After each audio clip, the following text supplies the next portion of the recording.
Have you ever considered that the things making you feel completely invisible might actually be the armor protecting your freedom? Take the most beautiful, highly prized creature in a zoo. The very people who flock to admire it are the ones ripping out its feathers to take a piece of that beauty home. Being highly visible and deeply desired rarely comes for free. It carries a hidden, violent tax. On the opposite end of that spectrum is the crow. Ordinary, monochromatic, and completely ignored. The crow feels zero love from the world, constantly chased away in disgrace, convinced that everyone hates its very existence. This diagram shows how each comparison, measuring color, status, and external attention, creates a wall around the crow.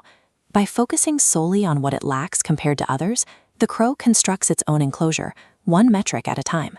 When a compassionate monk offers to magically transform the crow into whatever animal it wants, he attaches a single condition. Before the crow can become a swan or a parrot, it has to go out and physically verify if those animals are actually happy. The crow embarks on a strict empirical investigation into the real cost of moving up the status ladder. The crow starts with a logical hypothesis. A swan is flawless, elegant, and as white as milk. Therefore, the swan must experience pure joy. But the data point the swan provides is entirely unexpected. The swan describes feeling utterly blank, deeply dissatisfied, because it lacks the vibrant colors it sees in the rest of the world. The swan is trapped in a state of upward comparison. It completely ignores its own elegance to envy the brilliant, multicolored plumage of the parrot. Reaching what others perceive as aesthetic perfection does nothing to stop the endless treadmill of wanting more. So the crow updates its hypothesis. If plain white isn't enough, then vibrant color and absolute uniqueness, like the parrot, must be the true metric for a happy life. Yet the parrot lives in a constant state of terror. Its colorful beauty makes it a highly valuable target for anyone walking by with a net. The parrot doesn't view its desirability as a blessing.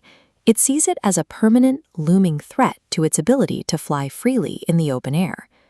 Stepping higher up the ladder of status introduces a severe anxiety, the fear of losing your autonomy to the people who want to possess you. Eventually, the crow looks at the peak of the avian hierarchy, the peacock. Thousands gather around a grand enclosure, offering intense, non-stop adoration. The climax of the crow's investigation reveals a grim reality. The peacock is entirely miserable, physically locked behind bars, and continuously mutilated by fans plucking out its feathers for decorations. This chart graphs desirability against risk of captivity.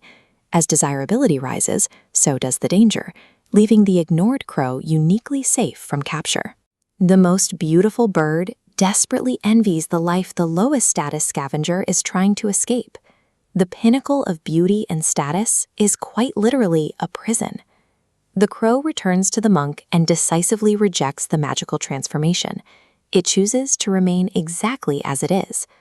The crow looks at its black feathers and sees a biological invisibility cloak. Being unremarkable is the specific reason it is the only bird in the zoo that doesn't have to live behind bars. This diagram shows the enclosure finally breaking down. Because the crow no longer needs the metrics of the swan or the peacock to feel valued, the walls simply dissolve.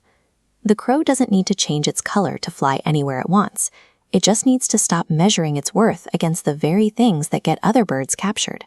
We spend an enormous amount of our daily lives cursing our own lack of status while idolizing the people above us. We routinely ignore the hidden, destructive costs embedded in the lives of the exact people we covet. There is a distinct power in being overlooked. When no one wants to possess your life, no one has a reason to take your freedom away. Spending your life comparing yourself to others is the act of building your own cage.